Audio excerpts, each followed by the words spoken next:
اس لیے کہ قرآن اگرچہ اپنی جگہ پر تو ہدی للناس ہے، تمام انسانوں کے لیے ہدایت ہے، لیکن اس سے ہدایت حاصل کرنے کی شرط تقویٰ ہے۔ یہ سورہ بقرہ کے شروع میں کہہ دیا ہدی للمتقین۔ اگر تقویٰ نہیں ہے تو پورا قرآن یاد ہے، حافظ ہے، لیکن اخلاق اور کردار کے اعتبار سے بدترین انسان ہے۔ کیوں؟ کہ تقویٰ نہیں۔ جیسے ٹیپ کے اوپر قرآن ہے، ایسے ہی اس کے دماغ میں کوئی ٹیپ ہے، اس پر قرآن ہے، اللہ اس کی سیرت و کردار کا کوئی تعلق نہیں۔ بڑا مفسر ہے، بڑی تفسیر کر رہا ہے، بڑے درس دے رہا ہے، بہت ہی مفکر بن گیا ہے، تقویٰ نہیں ہے تو خود اسے اس کا کوئی فائدہ نہیں ہوگا۔ چار پائے برو کتابیں چند، مثل الذین حملوا التوراۃ ثم لم يحملوها کمثل الحمار يحمل اسفارا، جیسے گدھے کے اوپر بہت اعلیٰ کتابوں کا گٹھڑ باندھ کر رکھ دیا جائے، اسے اس سے کیا فائدہ؟ ایسے ہی وہ قوم ہوتی ہے کہ جس کو اللہ اپنی کتاب کا حامل بناتا ہے اور پھر وہ اس کا حق ادا نہیں کرتی۔ کیوں نہیں کرتی؟ تقویٰ نہیں ہے۔ تقویٰ ہو تو حق ادا کرے نا۔ یہ ربط تو تعلق ہے۔ فی نفس ہی، اپنے مقام پر یہ کیا ہے؟ ہدی للناس، تمام انسانوں کے لیے، تمام زمانوں کے لیے ہدایت کافی، ہدایت تامہ، ہدایت کاملہ۔ لیکن استفادہ کرنے کے لیے شرط تقویٰ، ہدی للمتقین۔ تقویٰ مقصود ہے روزے کا۔ اب یہ ہے وہ ٹرائنگل جو یہاں مکمل ہوتی ہے۔ قرآن نازل کیا گیا رمضان میں، رمضان میں روزے فرض کیے گئے۔ دن میں روزہ رکھو، کوئی رتی ماشا تولا، کوئی تقویٰ تمہیں حاصل ہو گیا ہے تو وہ لے کر رات کو کھڑے ہو جاؤ۔ من صام رمضان ایمانا واحتسابا غفر له ما تقدم من ذنبه ومن قام رمضان ایمانا واحتسابا غفر له ما تقدم من ذنبه۔ یہ دو پروگرام بالکل پیرلل ہیں، متوازی ہیں، ہم وزن ہیں، اور اس سے ظاہر بات ہے کہ وہ 1 گھنٹے کی تراویح سے وہ بات پوری نہیں ہوتی۔ نہ یہ پتا کہ کیا پڑھا جا رہا ہے، ایک ورزش ہے جو ہو گئی ہے، جو افطار میں بہت کچھ کھا پی لیا تھا وہ اٹھک بیٹھک سے اس کا بھی فائدہ ہو جاتا ہے، چستی آ جاتی ہے، اللہ خیر صلی اللہ، اور کیا ہے؟ نہ پتا کہ کیا پڑھا گیا، نہ اس کا کوئی نزول ہوا، اور نزول ہو بھی جاتا تو کیا تھا؟ وہ روزہ جو تھا وہ روزہ تھا ہی نہیں جو رکھا تھا، اس میں کاروبار میں سود کرتے رہے اسی روزے کی حالت میں۔ وہ روزہ کہاں تھا؟ وہ تو فاقہ تھا۔ کم من صائم لیس لہ من صومہ الا الجوع، کتنے ہی روزے دار ایسے ہیں جنہیں اپنے روزے سے سوائے بھوک کے اور کچھ حاصل نہیں ہوتا، اور آج کل کے روزوں میں تو بھوک بھی نہیں تھی۔ تو اچھی طرح سمجھ لیجئے، یہ میں حقیقت کے اعتبار سے بات کر رہا ہوں۔ حقیقی روزہ رکھا گیا تو کچھ نہ کچھ تقویٰ ملے گا، ظرف کے مطابق دیتے ہیں بعد ظرف قدح خار دیکھ کر، اپنا ظرف کتنا کچھ تقویٰ پہلے ہے اس میں کتنا اضافہ ہو گیا، اس کو لے کر اب کھڑے ہو جاؤ۔ قیام اللیل، اور قیام اللیل کا اطلاق از روئے قرآن کم سے کم تہائی شب پر ہوگا۔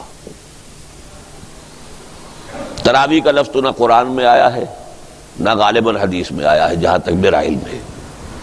یہ نظام جو ہے حضرت عمر نے امت کی بہبود کے لیے کہ جو لوگ نہیں پوری رات یا آدھی رات یا تہائی رات نہیں جاگ سکتے، دن بھر شدید مشقت کی ہے، بمشکل اپنے بچوں کے لیے روٹی کمائی ہے، کسی چلائی ہے یا کچھ اور کیا ہے، چلو ان کو بالکل محروم تو نہ رہیں، 1 گھنٹے کے اندر ہی کھڑے ہو جائیں، کچھ تو سن لیں، کچھ تو انوار جذب ہو ہی جائیں گے۔ یہ حضرت عمر کا اجتہاد ہے رضی اللہ تعالی عنہ۔ ورنہ قرآن مجید میں قیام اللیل کسے کہتے ہیں؟ یا ایھا المزمل قم اللیل الا قلیلا نصفہ او انقص منہ قلیلا او زد علیہ ورتل القرآن ترتیلا۔ اگر تو وہ اصول درست ہے کہ القرآن یفسر بعضہ بعضا، قرآن تو ایک اس کا حصہ دوسرے حصے کی تفسیر کرتا ہے۔ آدھی شب یا اس میں سے کچھ کم کر دو تو تہائی رہ گئی، یا کچھ زائد کر دو تو 2/3 ہو گئی، اور اسی کی توثیق ہو گئی اسی سورہ مزمل کی آخری آیت میں، ان ربک یعلم انک تقوم ادنی من ثلثی اللیل ونصفہ وثلثہ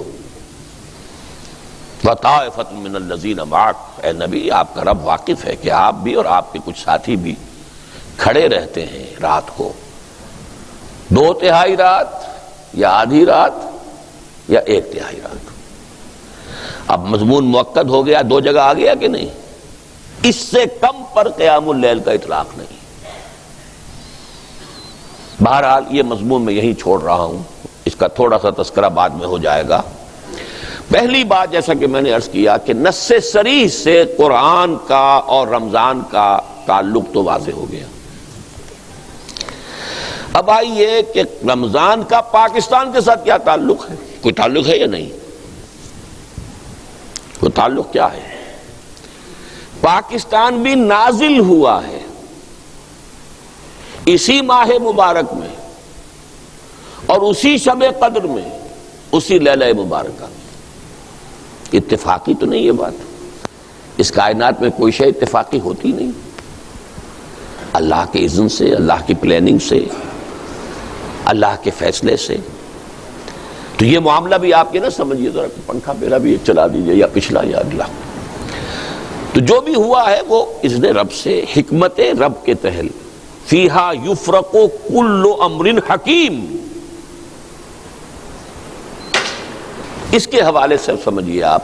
ذرا میں نے تجزیہ کیا ہے، پہلے تو یہ سمجھیے کہ یہ نزول کا لفظ میں نے غلط استعمال کیا۔ شاید سوچ رہے ہیں آپ نزول پاکستان کہاں سے نازل ہو گیا؟ تو زمین کے اندر پہلے سے تھا، وہ زمین میں کوئی نئی حدیں بن گئی ہیں، نزول کیسے ہو گیا؟ قرآن مجید میں نزول کا لفظ جو ہے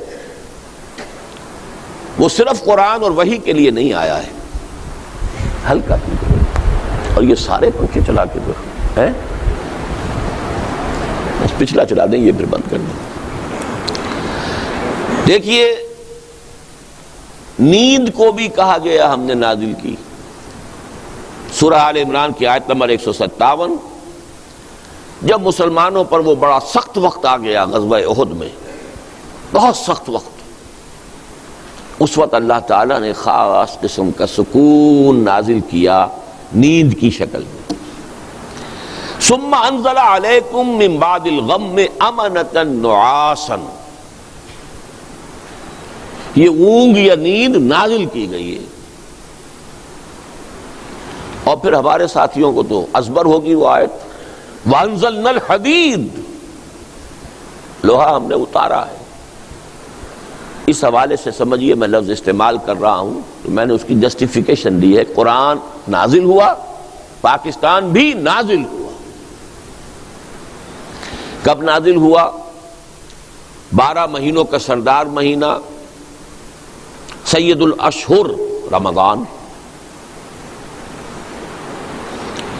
ہفتے کے دنوں میں سید الایام جمعہ،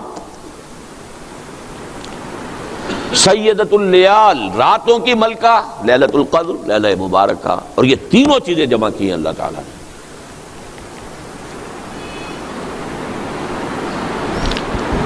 جمعۃ الوداع تھا جس کی شب وہ تھی 27، یہ بھی قران الصادین کوئی ہر سال تو نہیں ہوتا، جمعۃ الوداع تو گزر چکا، یا آج ہے، اور شب قدر جو ہے 27ویں اگر ہے تو گزر چکی۔ لازم نہیں ہے کہ وہ 27ویں شب اور جمعے کا دن یہ ٹیلی کر جائے، لیکن یہ کہ قیام پاکستان میں ماہ مبارک رمضان، سید الاشہر، سید الایام جمعہ، اور جمعہ بھی جمعۃ الوداع، اور راتوں کی ملکہ سیدۃ اللیال، اور یہ قران الصادین ہی نہیں، 3 قران جمع ہو گئے، قران 3 چیزوں کا، اور وہ ہے پاکستان کے نزول کی شب اور اس کا دن۔ اب یہاں میں تھوڑی سی بات واضح کرنا چاہتا ہوں۔ قرآن مجید سے معلوم ہوتا ہے کہ اللہ تعالیٰ کی جو اسکیم اس دنیا میں چلتی ہے اور اس کے جو منصوبے بنتے ہیں، ایک لانگ ٹرم منصوبہ ہوتا ہے اور ایک شارٹ ٹرم۔ لانگ ٹرم ہے اللہ کا ایک دن، اور وہ 1000 برس کا ہے ہمارے حساب سے، بڑی نص صریح ہے۔ سورہ حج میں فرمایا وَإِنَّ يَوْمًا عِندَ رَبِّكَ كَأَلْفِ سَنَةٍ مِّمَّا تَعُدُّونَ، تیرے رب کے نزدیک ایک دن ان 1000 سالوں پر مشتمل ہے جو تمہاری گنتی کے ہیں. ہماری گنتی کے 1000 سال، اللہ کا ایک دن. ان یوما عند ربک کالف سنۃ مما تعدون. اس 1000 سال کی ایک پلاننگ ہوتی ہے یومیہ. اللہ کا یومیہ بجٹ وہ 1000 سال کا.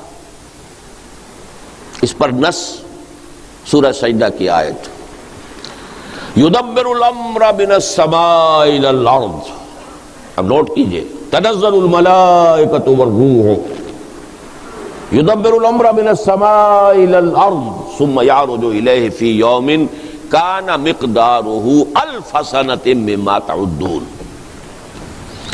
ایک یومیہ جو اللہ کا جو بھی منصوبہ ہے وہ ہمارے حساب سے 1000 برس کا منصوبہ ہے. حضرت موسیٰ اور حضرت محمد صلی اللہ علیہ وسلم کے مابین 2000 سال کا فصل ہے. 2 دن عمر ہے سابقہ امت مسلمہ کی، اللہ کے 2 دن. ہماری عمر 1000 سال پورا ہوا تھا الف اول. تو سب سے بڑا فتنہ اسی بر عظیم پاک و ہند میں اٹھا تھا، ہندوستان میں اکبر اعظم کے ذریعے، کہ الف ثانی جو ہے وہ اب نئے دین کے لیے ہوگا، وہ دین اکبری، دین الہی ہوگا. اللہ کا ایک دن تو پورا ہو گیا، لیکن اس کا مقابلہ کرنے والا جو مجدد اعظم اللہ نے جس کو کھڑا کیا، اس کا نام ہی اب مجدد الف ثانی ہے. اس لیے کہ اللہ تعالیٰ کے یہ منصوبے 1000 برس کے ہوتے ہمارے حساب سے. یہ تو ہو گئی ایک گریٹر پلاننگ 1000 ایئرس کی. یہ اب دیکھنے والوں کا کام ہے، تاریخ کے بٹوین دی لائنز پڑھے، قرآن کی حکمت اور احادیث نبویہ کی روشنی سے بصیرت حاصل کرتے ہوئے پھر تاریخ کا تجزیہ کرے. لیکن تھوڑا سا ایمان اور یقین ہو قرآن پر اور احادیث پر، تب ہوگا. ورنہ ان چیزوں کو یوں ہی کوئی بات نہیں، کوئی اہم بات نہیں ہے، کوئی اس سے کوئی فقہی حکم تو نہیں نکل رہا، ٹھیک ہے، کیپ دیم اسائڈ، بڑی آسانی سے ہو سکتا. فقہی حکم تو کوئی نہیں نکلتا، نہ اس آیت سے نکلتا ہے کہ اللہ کا ایک دن 1000 برس کا ہے، نہ اس سے نکلتا ہے کہ تدبیر الامر جو ہے اللہ کی وہ 1000 سال کی ہوتی ہے. اس سے تو کوئی فقہی حکم تو مستنبط نہیں ہو رہا. اور جو احادیث ہیں ان سے بھی، جو اس سے متعلق احادیث، بہرحال اس کو چھوڑیے اس وقت. لیکن ایک اللہ کی تدبیر ہوتی ہے ہمارے حساب سے سالانہ، وہ ہے کہ جو لیلۃ القدر میں ہوتی ہے. اب اس 1000 سالہ منصوبے کا کتنا حصہ اس انسانوں کے 1 سال میں پورا ہونا ہے. یہ سالانہ بجٹ سیشن ہے لیلۃ القدر اور لیلہ مبارکہ. اس سال کے لیے تمام اہم احکام کا فیصلہ ہو جاتا ہے. فیہا یفرق کل امر حکیم. اسی حوالے سے ایک بات نوٹ کر لیجئے، یہ ہماری تاریخ کا بہت اہم واقعہ ہے. مولانا مدنی رحمت اللہ علیہ نے قیام پاکستان سے ٹھیک 1 سال پہلے رمضان مبارک میں جو وہ سلہٹ میں گزارا کرتے تھے، ہر سال رمضان مبارک ان کا سلہٹ میں ہوتا تھا. وہاں ان کے معتقدین کا بہت بڑا حلقہ تھا، وہ بلاتے تھے وہاں پر. وہ گویا کہ ایک طرح کی ان کی روحانی تربیت گاہ 1 مہینے کی رمضان مبارک میں ہوتی تھی. اور ان کے جو بھی خلفاء وغیرہ تھے سلسلہ تصوف کے، وہ سب ہندوستان کے کونے کونے سے پھر رمضان مبارک کے لیے وہاں جمع ہو جاتے تھے. جیسے بعد میں اسی قسم کی ایک بہار جو ہے وہ جب تک کہ شیخ الحدیث مولانا محمد زکریا مدینہ منتقل نہیں ہوئے تو سہارنپور کی جو ان کی خانقاہ ہے اس میں یہی کیفیت ہوتی تھی رمضان مبارک. تو 1 سال پہلے بتا دیا تھا اپنے معتقدین کو کہ ملأ اعلیٰ، ملأ اعلیٰ سے مراد کیا ہے؟ فرشتوں کا وہ طبقہ جو سب سے اونچا ہے اور جو اللہ کے قریب ترین ہے. ظاہر بات ہے جب کوئی حکم ایشو ہوتا ہے تو پہلے انہی کو دیا جاتا ہے نا. ملأ اعلیٰ میں پاکستان کے قیام کا فیصلہ ہو گیا ہے. بہت اہم بات ہے. اس کے بعد بھی 1 سال تک وہ پاکستان کی مخالفت کرتے رہے، اور چنانچہ ان کے ایک معتقد نے وہی سوال کر لیا، پھر حضرت اب ہماری پالیسی جو ہے اس پر کوئی نظر ثانی ہونی چاہیے.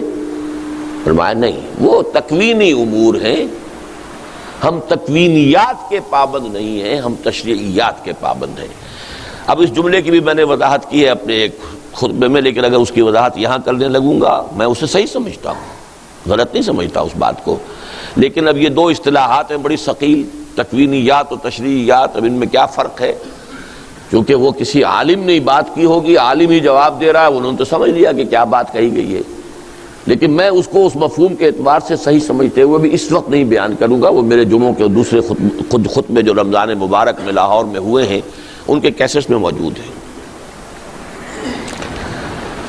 تو پہلا حصہ ثابت ہوا رمضان، قرآن رمضان میں نازل ہوا، لیلہ مبارکہ میں نازل ہوا، لیلۃ القدر میں نازل ہوا، سب کو معلوم۔ رمضان اور پاکستان بھی نازل ہوا، چلیے وہ لفظ آپ کو پسند نہ ہو تو قائم ہوا، اس کا اعلان ہوا، جو بھی ہوا، وہ بھی لیلۃ القدر، جمعۃ الوداع، شب جمعہ اور رمضان مبارک۔ اب تیسرا حصہ لیجئے، قرآن اور پاکستان کا بھی کوئی تعلق ہے، یہ ہے جس کو میں چاہتا ہوں ذرا آج اچھی طرح اجاگر کروں، بڑا گہرا تعلق ہے۔ ایک تعلق ہے اس 1000 سالہ تدبیر کے ساتھ، وہ تدبیر کیا تھی؟ قرآن مجید کے جو دور نبوی اور دور صحابہ میں اہم ترین شے تھا صحابہ کرام کے نزدیک، رفتہ رفتہ وہ امت مسلمہ کے ذہن سے، شعور سے پس منظر میں چلا گیا۔ زیادہ توجہات احادیث پر ہوئیں، اس لیے کہ احادیث سے احکام زیادہ نکلتے ہیں۔ قرآن میں تو نماز قائم کرو، یہ فرض کیجئے کہ 20 جگہ آ گیا ہو یا 70 جگہ آ گیا ہو، کیسے قائم کرو یہ تو قرآن میں نہیں ہے، یہ تو پھر حدیث سے ہے، تو سارا زور تو اب ہوا نا کہ حدیث کو سمجھو، اور حدیث سے آگے آ گئی فقہ، اسلامی حکومت قائم ہو گئی ہے تو اب فقہ سب سے اہم شے ہے، مقدمات کے فیصلے کرنے ہیں، معاملات طے کرنے ہیں۔ تو کچھ تو فطری اسباب تھے جس سے قرآن پس منظر میں چلا گیا، حدیث آگے، فقہ آگے، ہوتے ہوتے فقہ ہی فقہ رہ گئی۔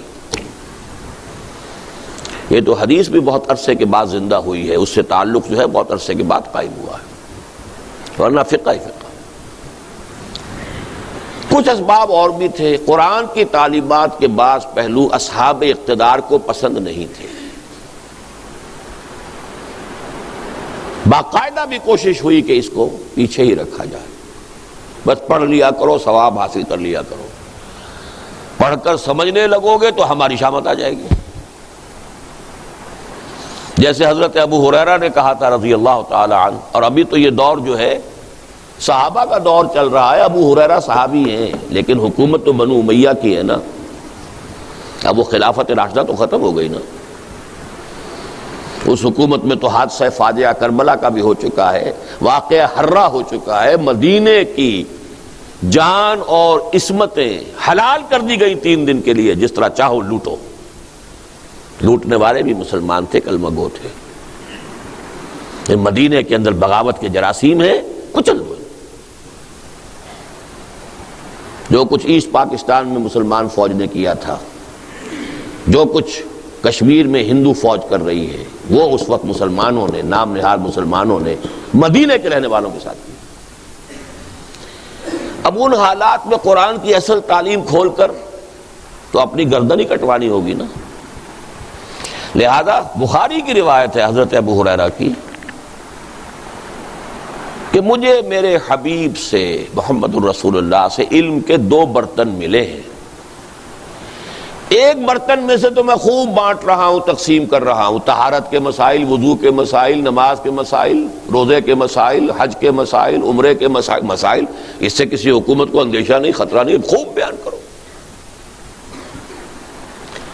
لیکن ایک دوسرا برتن جو ہے اس کا منہ بھی کھول دوں تو یہ گردن اڑا دی جائے گی، انہوں نے الفاظ بھی نہیں کہے، بس اشارہ کیا، پھر یہ ہو جائے گا۔ کیوں؟ حکمران کیسے ہونے چاہیے، مسلمانوں کے قائدین کیسے ہونے چاہیے، ان کی صفات کیا ہونے چاہیے، بیت المال کی کیا حرمت ہے، کیا اسے ذاتی عیاشیوں پہ صرف کیا جا سکتا ہے، یہ باتیں اگر ہم نے بیان کرنی شروع کر دی، ذرا بیان کیجئے تو سعودی عرب میں بیان کریں گے تو گردن اڑ جائے گی. وہ تو آج بھی ہمارے سامنے نگاہ موجود ہے نا، نگاہوں کے سامنے. تو قرآن کچھ تو خود بخود پیچھے اور کچھ پیچھے کر دیا گیا. اب وقت کا مجھے احساس ہے، ورنہ میں واقعہ آپ کو سناتا. یہاں تک ہوا ہے شاہ جہان کے دربار میں عیسائیوں کا اور مسلمان علماء، درباری علماء کا مناظرہ ہوا، پادریوں کا. اب ظاہر بات ہے کہ جو درباری عالم ہے وہ کوئی عام آدمی تو نہیں ہے، وہ تو رفتہ رفتہ ترقی کر کے بہت بڑی مشکل سے کوئی دربار میں پہنچتا تھا. کوئی ایرا غیرہ رتھو خیرہ کوئی ابھی جس نے پاس کیا سند لیے وہ تو نہیں پہنچ جائے. ان چوٹی کے علماء کا حال یہ تھا ہندوستان میں کہ ایک پادری نے ایک آیت قرآن کی پڑھی اور اس سے کوئی دلیل جو ہے قائم کرنی چاہیے اپنے حق میں. تمام علماء نے کہا یہ قرآن میں نہیں ہے آیت، یہ نہیں ہے، تو جھوٹ بول رہے ہو. انہوں نے کہا منگاؤ قرآن. قرآن کھول کر دکھایا، دیکھو یہ آیت ہے.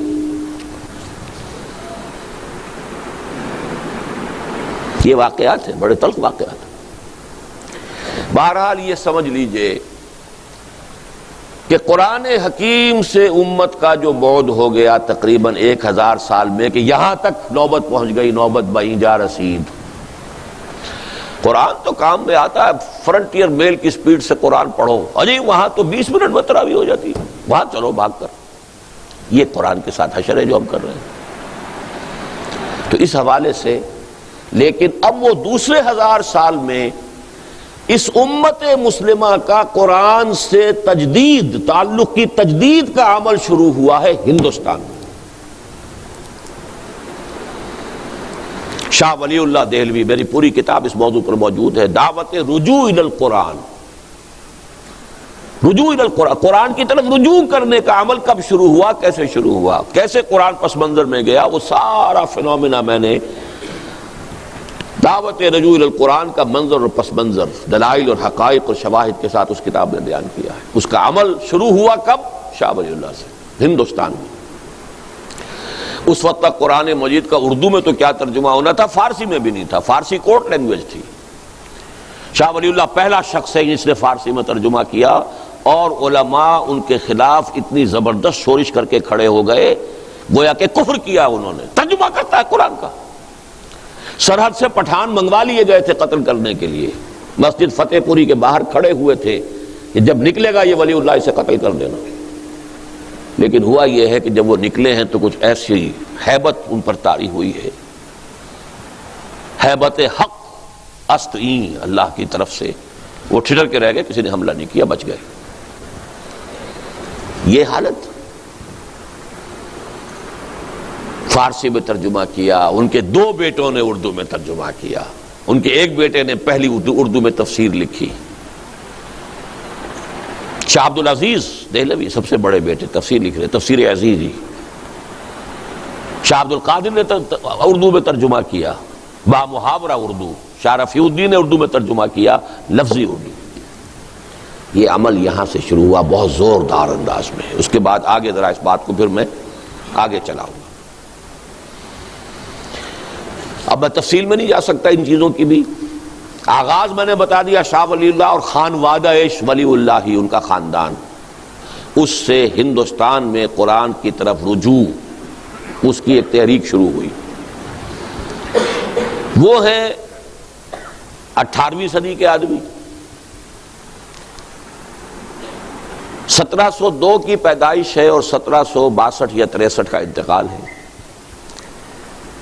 جو جنگ تھی تیسری، پانی پت کی تیسری جنگ، اس کے بعد انتقال ہوا ہے. اور وہ جنگ ہوئی بھی تھی کہ انہوں نے بلایا تھا احمد شاہ ابدالی کو کہ مرہٹہ طوفان جو اس وقت ہندوستان میں ہے، ہندوستان میں کوئی مسلمان ایسا نہیں ہے طاقتور، کوئی راجہ یا نواب یا کوئی اور عسکری قوت ایسی نہیں ہے کہ جو اب ان مرہٹوں کا مقابلہ کر سکے، تمہیں آنا چاہیے. تب وہ آیا تھا. پانی پت کی تیسری جنگ.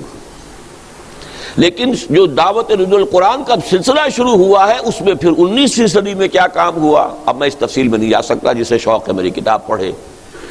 20ویں صدی میں یہ کام 2 زبردست آدمیوں نے کھڑا شروع کیا ہے ہندوستان میں، جن میں سے سب سے اہم اقبال، میری کتاب ہے علامہ اقبال اور ہم، اس میں نے 4 چیزیں واضح کی ہیں۔ رومی ثانی اقبال ہے۔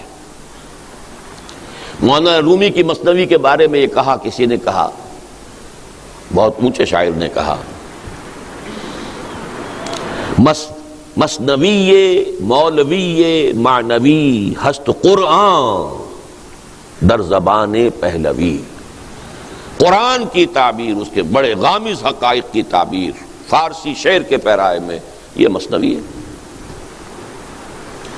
اور یہی بات اقبال کے بارے میں جلندر کے ایک فارسی شاعر گرامی جلندری نے کہی ہے، در دیدہ مانی نگراں حضرت اقبال، پیغمبر یہ کرد و پیمبر نہ تواں شد۔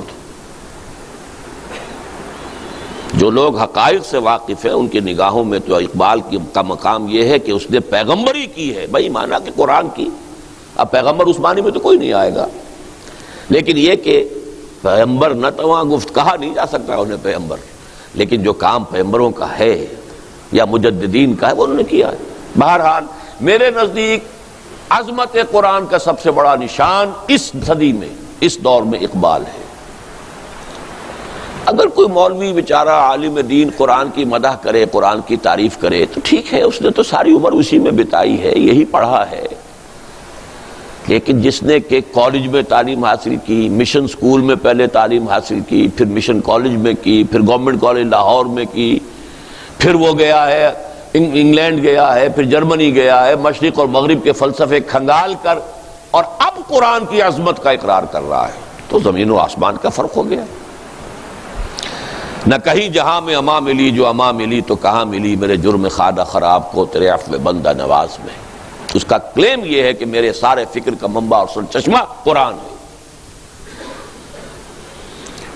حضور مناجات بحضور رحمت للعالمین، حضور کے سے ایک گزارش کرتے ہوئے یہاں تک کہا ہے، گر دلم آئی نئے بے جوہر است ور بحرفم غیر قرآن مزمر است، پردہ ناموس فکرم چاک کن این خیاباں راز فکرم پاک کن۔ اے نبی، اگر میرا دل جو ہے آئینہ بے جوہر ہے، ایسا شیشہ ہے جس کے اندر چمک دمک ہے ہی نہیں، اور اگر میرے کلام میں اور میرے پیغام میں قرآن کے سوا کوئی شے آ گئی ہے تو میرے فکر کے ناموس کا پردہ چاک کر دیجیے۔ گویا کہ میں پھر ایک کانٹا ہوں اس شاہراہ پر، اس گلشن میں، اس کو پاک کر دیجئے، اس کانٹے کو نکال کر پھینک دیجئے، یہاں تک کہ روز محشر خار و رسوا کن مرا، بے نصیب از بوسہ پاکن مرا۔ اگر ایسا ہے تو محشر میں، میدان حشر میں مجھے ذلیل و رسوا کیجئے گا اور اپنے قدم بوسی سے محروم کر دیجئے گا۔ رومی ثانی، سب سے بڑا داعی قرآن اس صدی کا اقبال ہے۔ گر تمہیں خواہی مسلمان زیستن نیست ممکن جز میں قرآن زیستن۔ اور یہ قرآن ہے کیا؟ کتاب زندہ قرآن حکیم، حکمت او لا یزال است و قدیم، حرف اورا ریب نے، حرف اورا ریب نے، تعویل نے،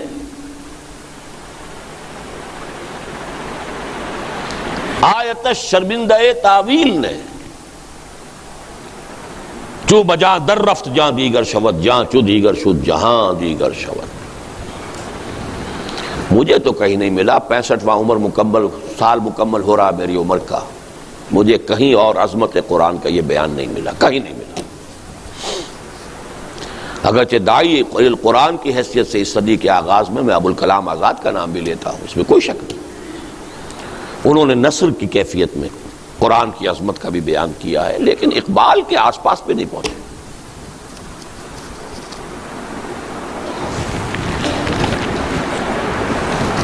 اور یہاں میں آپ کو 2 گواہیاں دینا چاہتا ہوں عالم اسلام کے 2 مسلمان مفکرین کی اس صدی کے، ایک عرب ایک ایرانی۔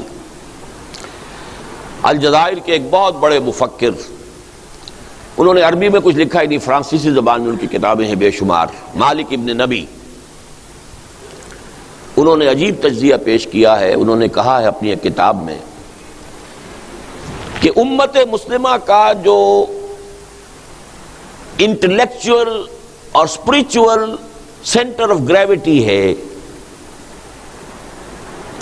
وہ اب منتقل ہو چکا ہے ساؤتھ ایشیا کو۔ اس ایک جملے کا پس منظر کیا ہے؟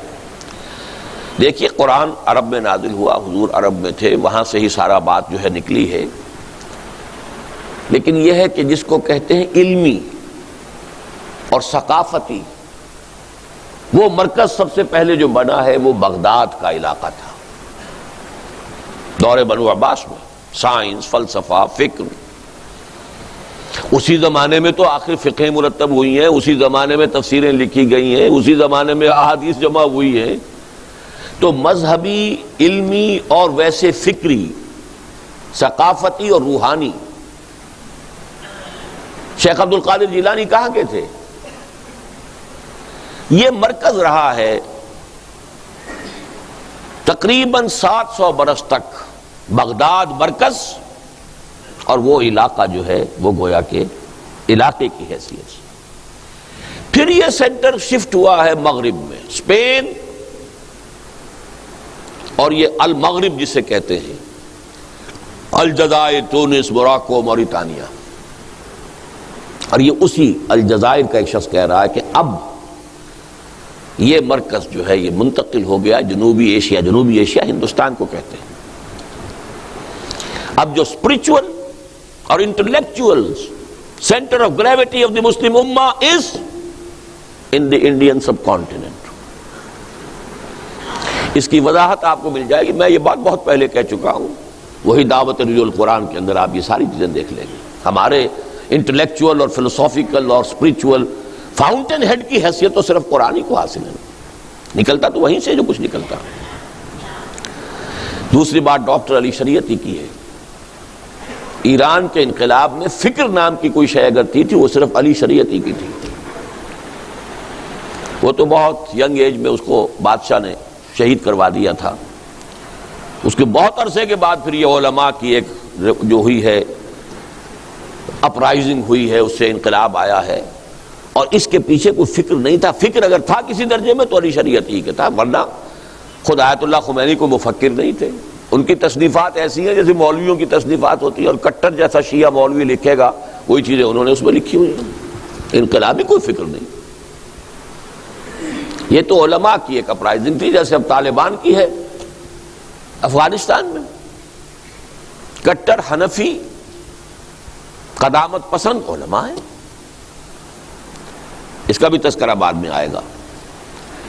لیکن انٹلیکچوئل اور روحانی، دیکھیے ایک عجیب بات ذہن میں آئی ہے، آپ سارا تصوف، وہ جو مروجہ تصوف ہے، اس مروجہ تصوف میں کیا صحیح ہے کیا غلط ہے، یہ میری ایک تقریر تھی جو اب شائع ہونی شروع ہو گئی ہے، پہلی قسط میثاق میں آ گئی ہے تازہ میں، اور اس کا بھی شان ورود یہ ہے کہ میں نے ایک تقریر کی تھی 2 کیسٹس پر مشتمل، جس میں میں نے مروجہ تصوف پر جو حصے اس کے غلط ہیں اس کی تنقید کی تھی، جو صحیح ہیں ان کی تائید کی تھی۔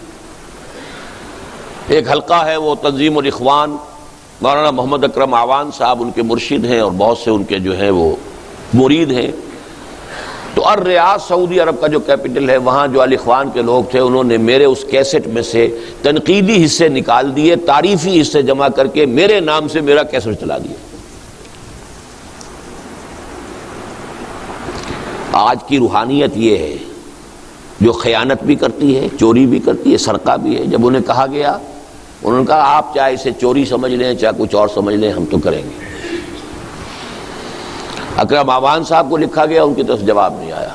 اب ہم نے یہ کیا ہے مجبوراً کہ وہ پوری تقریر شائع کر رہے ہیں، جو کچھ انہوں نے بھی کیسٹ میں رہنے دیا ہے وہ بھی، اور جو تھا وہ بھی، اور جو انہوں نے کاٹ دیا اس کو ذرا بولڈ کیا ہے تاکہ لوگوں کو معلوم ہو جائے کہ کیا کیا اس میں سے انہوں نے نکالا ہے۔ بہرحال جو بھی مروجہ تصوف ہے، اس وقت میں اس تفصیل میں نہیں جا رہا، وہ پہلی قسط اس کی شاید 3 میں مکمل ہو سکے گا، بہت کیونکہ 2 قسطوں پر مشتمل میری تقریر تھی وہ، لیکن اس کا پہلا آ گیا ہے تازہ میثاق میں۔ لیکن مروجہ تصوف میں ایک بات آپ کو نظر آئے گی، سارا ہندوستان میں تصوف باہر سے آیا۔ کہاں سے چلے آ رہے ہیں؟ شیخ علی حجویری کہاں سے چلے آ رہے ہیں؟ معین الدین چشتی کہاں سے آ رہے ہیں؟ لیکن الف ثانی میں الٹی گنگا بہی، سلسلہ نقشبندیہ مجددہ یہاں سے چل کر اور پورے عالم اسلام میں، عالم عرب میں تو نہیں گیا ہے، افغانستان، پورا ترکستان، ترکی تک پوری بیلٹ، اسی میں تھے امام شامل، اسی میں ہے یہ چچنیا کے مجاہدین۔ اس لیے کہ یہ تصوف جو ہے یہ بہرحال جتنے بھی چیزیں مروج ہیں ان میں اقرب الی الکتاب والسنہ، اگرچہ اب وہ بھی بہت گڑبڑ ہو چکی ہے۔ اس کی جو ایک ریلائسنس ہو رہی ہے، امریکہ میں ایک حلقہ بنا ہے نقشبندیہ کا، وہ بہت غلط رخ پر جا رہے ہیں۔ وہ تو یہ ہے کہ زاغوں کے تصرف میں عقابوں کے نشیمن، لیکن یہ آپ کو معلوم ہونا چاہیے کہ الف ثانی میں ایک سلسلہ تصوف روحانیت کا بھی ہندوستان سے نکل کر پھیلا ہے باہر۔ پہلے وہ آ رہا تھا باہر سے ہندوستان کی طرف۔ اسی طرح فکر، اقبال مفکر اعظم صدی ہندوستان کا، پاکستان میں دفن، لاہور میں دفن۔ یہ جو اقبال نے قرآن مجید کی خدمت کی یا اس کی للکار مسلمانوں کی دی، کس قدر پیارے الفاظ ہیں۔ صاحب قرآن و بے ذوق طلب، العجب ثم العجب ثم العجب۔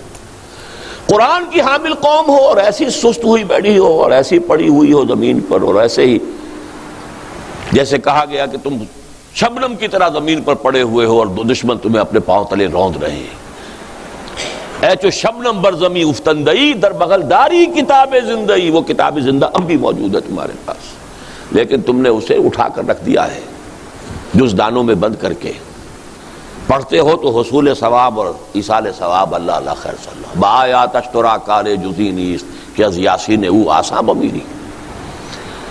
عالم نزا کی سختیوں کو ہلکا کرنے کے لیے یاسین سنا دو بس۔ اے کہ می نازیب قرآن عظیم، تاک و جا در حجرہا باسی مقیم۔ اے قرآن کی حامل قوم، کب تک حجروں کے اندر بیٹھے رہو گے؟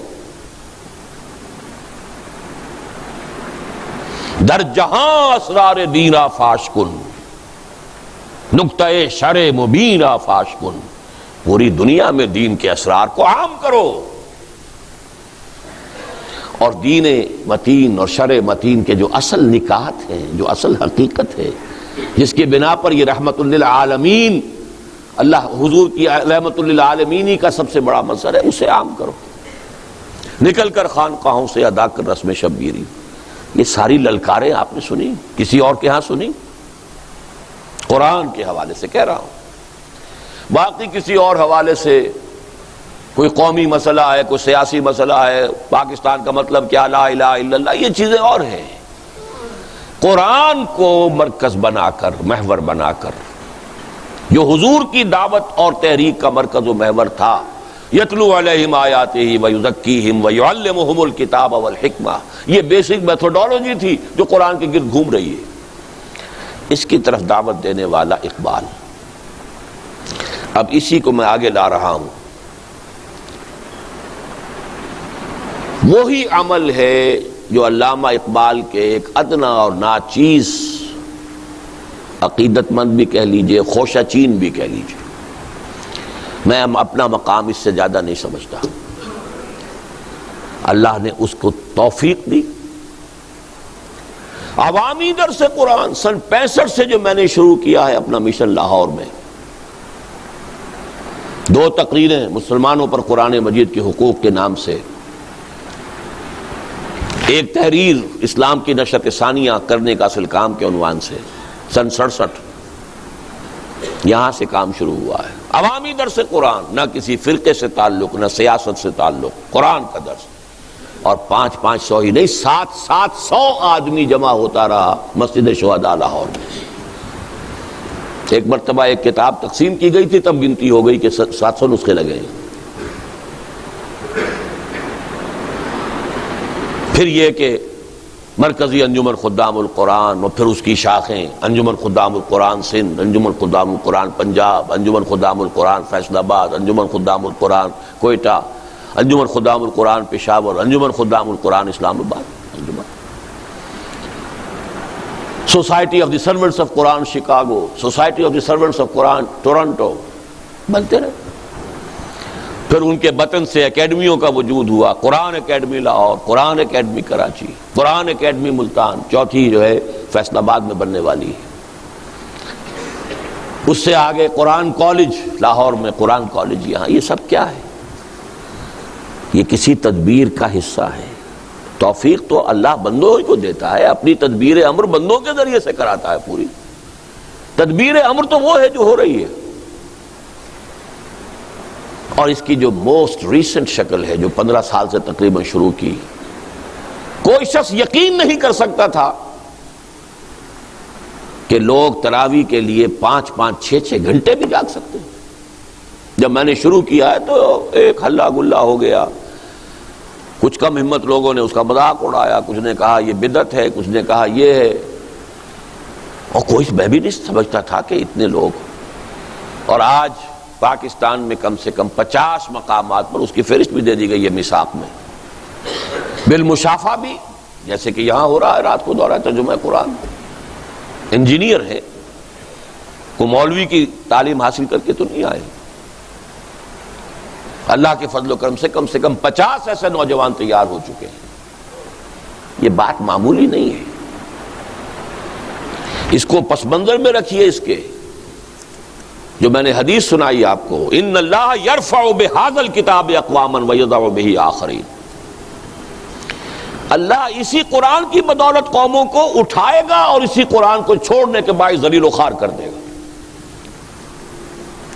اس کے راوی حضرت عمر ہے رضی اللہ تعالی عنہ، فقہائے صحابہ میں سے ہیں، کبار صحابہ میں سے، امت کی صرف ایک شخصیت سے نیچے ہیں، ابو بکر کے بعد نمبر 2۔ اس کی روایت ہے کہ حضور نے فرمایا ان اللہ یرفع بہذا الکتاب اقواما ویضع بہ آخرین۔ یہ جو قرآن کا ہمہمہ ہے، ولولہ ہے، یہ جو جوش و خروش ہے، یہ جو ہو رہا ہے، درس قرآن یہاں تاج محل میں جب ہوتا رہا ہے، 2-2.5 ہزار آدمی ایک وقت کے اندر ہوتا تھا۔ جو میں نے جا کر دیا تھا درس ابو ظبی میں، اس کے شکار وہ بیٹھے ہوئے کونے میں سید نسیم الدین صاحب، انہوں نے وہ منظر دیکھا ہے، اور بھی بہت سے لوگوں نے دیکھا ہوگا۔ 7 دن جو درس ہوا ہے وہاں پر، جو درس جا کر دے کر آیا ہوں حیدرآباد دکن میں، کم سے کم 15,000 آدمی، 10,000 مرد، 5,000 برقع پوش عورتیں ہوتی تھی مسجد مکہ میں، مکہ مسجد حیدرآباد دکن میں، پوری دنیا میں لے کر پھرا، دشت میں کوہ میں لے کر تیرا پیغام پھرے۔ شکاگو میں تربیت گاہ ہو رہی ہے، پورے قرآن مجید کا دورہ ترجمہ قرآن ہو رہا ہے، اگرچہ آدھا کر سکا تھا، پورا نہیں ہو سکا تھا، باقی جو ہے آدھا کرنے کے لیے گیا تھا، لیکن صحت نے جواب دے دیا، میں واپس آنے پہ مجبور ہو گیا۔ وہ ایک علیحدہ مسئلہ ہے، میں اس میں کوئی وقت ضائع نہیں کرنا چاہتا۔ تو یہ جو ہے قرآن مجید کا کام، اور جن 2 آدمیوں کا میں نے نام لیا تھا جن کو داعی قرآن کی حیثیت سے اللہ نے کھڑا کیا، ان دونوں نے ایک اٹیمپٹ کی اور دونوں اٹیمپٹس ناکام ہو گئیں۔ اللہ نے وہ اٹیمپٹ جو ہے پوری کروانا میری تقدیر میں لکھا ہوا تھا، تقدیر تو اس کی ہے۔ علامہ اقبال نے بنوایا دارالاسلام، ایک ایسا ادارہ جس میں گریجویٹس کو رکھا جائے اور انہیں قرآن پڑھایا جائے، اور ان کا گمان یہ تھا، شاید غلط ہو، کہ ہندوستان میں کوئی ایسا عالم دین اس وقت موجود نہیں ہے جو ان انگریز، اور وہ انگریز اس زمانے کے انگریزی تعلیم یافتہ گریجویٹس، اس آج کا گریجویٹ نہیں جس کو اس وقت تو میٹرک کیا مڈل کے برابر کا ہوتا، آج کا گریجویٹ کوئی حیثیت ہی نہیں اس کی۔ گریجویٹس اس زمانے کے 30s کے زمانے کے گریجویٹس، ان کو جن کے دماغوں میں کیا کیا خناس بھر دیے گئے ہیں، اور ان کو قرآن پڑھانا کو آسان کام، قدم قدم پر سوال کریں گے، قدم قدم پر اعتراض کریں گے۔ تو کوئی ایسا شخص چاہیے جو روشن دماغ ہو، جدید اور قدیم پر نظر ہو، مغربی فکر و فلسفے پر بھی نظر ہو، عربی زبان کے گہرا علم ہو، تو ہندوستان میں کوئی نظر نہیں آیا تو ایک درخواست بھجوائی الازہر یونیورسٹی کہ ہمیں کوئی ایسا عالم دیجیے جو گریجویٹس کو قرآن پڑھا کر انہیں مطمئن کر سکے۔ وہاں سے بھی معذرت آ گئی کہ ایسا کوئی آدمی ہمارے پاس بھی موجود ہے، لہذا وہ عمارتیں بن گئی تھی دارالاسلام کی۔ وہ بس پھر اس کے بعد یہ کہ مولانا مودودی وہاں چلے گئے، جماعت اسلامی کا مرکز وہاں رہا، یہ اپنا ایک مفید کام تو ہوا، اس میں ایک وقف قائم ہو گیا تھا، لیکن یہ کہ وہ اسکیم نہیں چل سکی۔ اسی اسکیم کو ابوالکلام آزاد نے شروع کیا تھا ان سے بہت پہلے۔ کلکتہ میں دارالارشاد، قرآن کے مبلغین اور داعی پیدا کیے جائیں جو قرآن کو پوری طرح سمجھ چکے ہوں اور پھر اس کو پہنچائیں۔ وہاں چونکہ مولانا آزاد وہ تحریک آزادی کے اندر کود پڑے، پھر قید و بند ہے، آج بھی قید، وہ سارا کا سارا ادارہ شروع ہوا اور لیکن ختم ہو گیا۔ علامہ اقبال کا خواب تو شرمندہ تعبیر ہوا ہی نہیں، انہوں نے بنایا تھا دارالارشاد۔ وہ دونوں چیزیں آپ کو اس کتابچے میں مسلمانوں پر قرآن مجید کے حقوق نامی کتابچے میں پیچھے ان کی کچھ وضاحت مل جائے گی، لیکن یہ کہ اللہ تعالیٰ نے قرآن اکیڈمی کے عنوان سے وہی ادارہ، وہی فکر، گریجویٹس کو ہم نے رکھا ہے، ایم ایز کو بلایا ہے، عربی بنیادی پڑھائی ہے، قرآن پڑھایا ہے، فیلوشپ اسکیم شروع کی تھی، اب ایک سالہ کورس ہے جس میں امریکہ سے لوگ آ رہے ہیں، شامل ہوتے ہیں، پڑھتے ہیں، جاتے ہیں، مطمئن ہو کر جاتے ہیں، الحمدللہ ثم الحمدللہ۔ یہ سارا جو میں عرض کر رہا ہوں، ہم ہما، غلغلہ، ولولہ، یہ کوئی ایسا تو نہیں ہے، قرآن ایسی کوئی بیکار اور حقیر چیز تو نہیں ہے کہ قرآن مجید کا یہ ذوق و شوق ہو اور پھر کوئی نتیجہ نہ نکلے۔ البتہ یہ کہ وقت لگتا ہے، اپس اینڈ ڈاؤنز آتے ہیں۔ حضور کی محنت 10 برس کی تھی تو بمشکل 125 آدمی آئے تھے سن 10 نبوی میں، اس کے بعد ایک طوفان آ گیا۔ یہ ہوتا ہے، غزوہ احد کے وقت محسوس ہوتا تھا کہ گئے، ساری دھاک جو غزوہ بدر کی بیٹھی تھی ختم ہو گئی،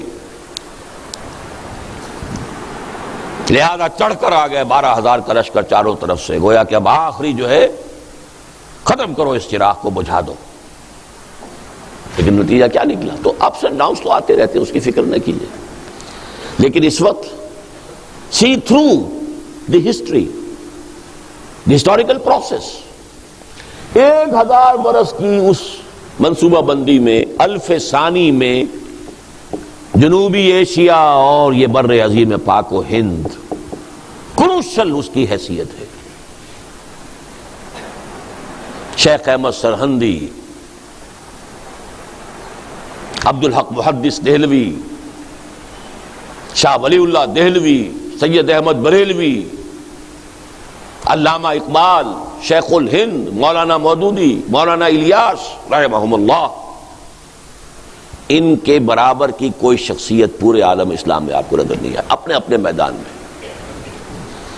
اور اس کام کو اللہ کے فضل و کرم سے 32 برس ہو گئے اب مجھے کہ میں نے اس میں اپنا بیشتر اور بہتر وقت لگایا ہے، نتائج نکلیں گے۔ اس سے آگے بڑھ کر وہ کام جس کا خواب علامہ اقبال نے آخری عمر کے سال میں دیکھا 35-36 میں، وہ بھی ان کی زندگی میں اس کا آغاز نہیں ہو سکا۔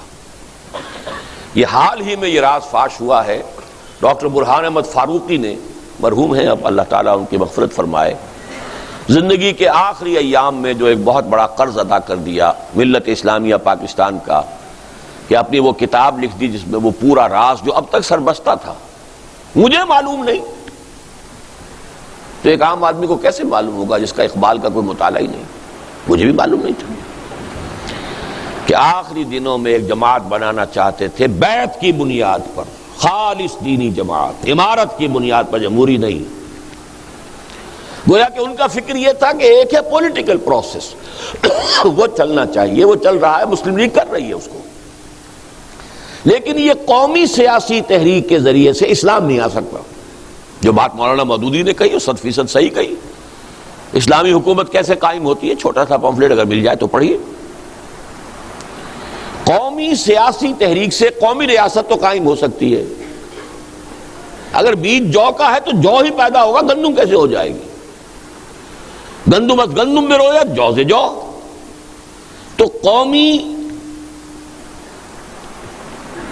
سیاسی تحریک سے قومی ریاست وجود میں آ سکتی ہے، اسلامی ریاست اور خلافت وجود میں نہیں آ سکتی۔ اس کے لیے کسی اور طرح کی جماعت چاہیے، عمارت والی جماعت، جمہوری نہیں، بیعت والی جماعت، دستوری نہیں، اور اس میں وہ شامل ہوں جو پہلے خود عہد کریں اسلام کی پابندی کا۔ افسوس کہ جو برٹش گورنمنٹ نے ان پر کچھ لوگوں کو مامور کیا ہوا تھا، پہرے بٹھا رکھے تھے ان کے اوپر کہ کوئی موو نہ کرے یہ شخص۔ اقبال کے نفس سے ہے لالے کی آگ تیز، ایسے غزل سرا کو چمن سے نکال دو، چمن سے نہ نکالو تو اس کے گرد ایسے پہرے بٹھا دو، وہ کامیاب نہیں ہو سکی اسکیم۔ لیکن یہ ہے 35 36 کی 38 میں انتقال ہو گیا۔ اس اسکیم کو میں سمجھتا ہوں مولانا مودودی نے چلایا۔ علامہ اقبال کے انتقال کے 3 سال بعد جماعت اسلامی قائم کی 41 میں، وہ انہی اصولوں پر تھی، سوائے اس کے کہ بیعت اختیار نہیں کی انہوں نے۔ زمانے کے دباؤ سے مروب ہو گئے کہ یہ بیعت، لوگ ہنسیں گے یہ اس زمانے میں کہ اکبر نام لیتا ہے خدا کا، اس زمانے میں یہ بیعت کا نام نہیں، لیکن یہ کہ جماعت دستوری بنائی، لیکن اقامت دین کی جد و جہد، حکومت الہیہ کے قیام کے لیے شرط وہی کہ وہ آئیں اس میں جو پہلے اپنی معاش کو اور معاشرت کو پاک کریں۔ چنانچہ بہت سے لوگوں نے انگریزی حکومت کی بڑی بڑی اونچی ملازمتیں چھوڑ دی تھی۔ افسوس یہ ہے کہ وہ جماعت پاکستان میں آ کر اب قومی سیاسی جماعت بن گئی،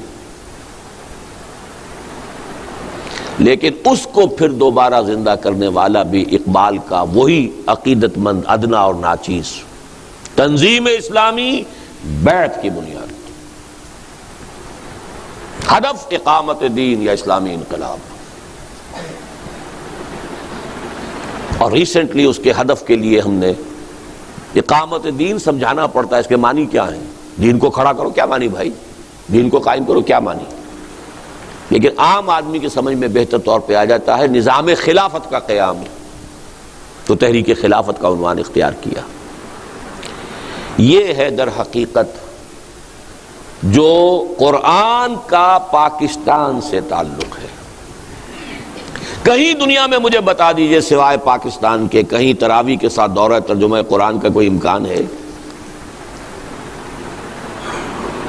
کہیں پوری دنیا میں مجھے بتا دیجئے کہ کسی فرقے واریت سے آزاد اور کسی وقتی سیاست سے لا تعلق رہتے ہوئے درس قرآن کی محفل، خالص درس قرآن کی محفل، اس میں ایک وقت میں 700 آدمی اور ایک وقت میں تاج محل ہوٹل میں 2500 آدمی، کہیں ہے اس کا امکان؟